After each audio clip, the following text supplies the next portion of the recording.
بسم اللہ الرحمن الرحیم۔ اور داؤد کو ہم نے سلیمان علیہ السلام جیسا بیٹا عطا کیا، بہترین بندہ، کثرت سے اپنے رب کی طرف رجوع کرنے والا۔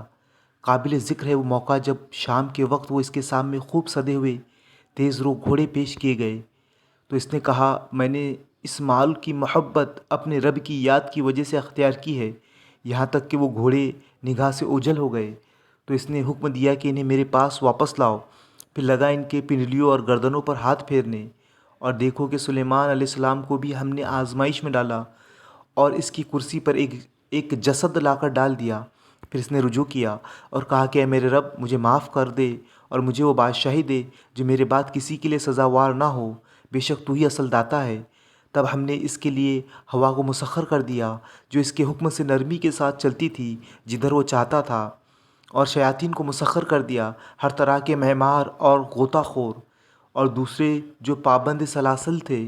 ہم نے اس سے کہا یہ ہماری بخشش ہے، تجھے اختیار ہے، جسے چاہے دے اور جسے چاہے روک لے، کوئی حساب نہیں۔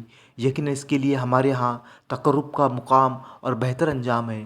اور ہمارے بندے ایوب علیہ السلام کا ذکر کرو، جب اس نے اپنے رب کو پکارا کہ شیطان نے مجھے سخت تکلیف اور عذاب میں ڈال دیا ہے۔ ہم نے اسے حکم دیا اپنا پاؤں زمین پر مار، یہ ہے ٹھنڈا پانی نہانے کے لیے اور پینے کے لیے۔ ہم نے اسے اس کے اہل و عیال واپس دیے اور ان کے ساتھ اتنے ہی، اور اپنی طرف سے رحمت کے طور پر اور عقل و فکر رکھنے والوں کے لیے درس کے طور پر۔ اور ہم نے اس سے کہا تنکوں کا ایک مٹھا لے اور اس سے مار دے، اپنی قسم نہ توڑ۔ ہم نے اسے صابر پایا، بہترین بندہ، اپنے رب کی طرف رجوع کرنے والا۔ اور ہمارے بندے ابراہیم اور اسحاق اور یعقوب کا ذکر کرو، بڑی قوت عمل رکھنے والے اور دیدہ ور لوگ تھے۔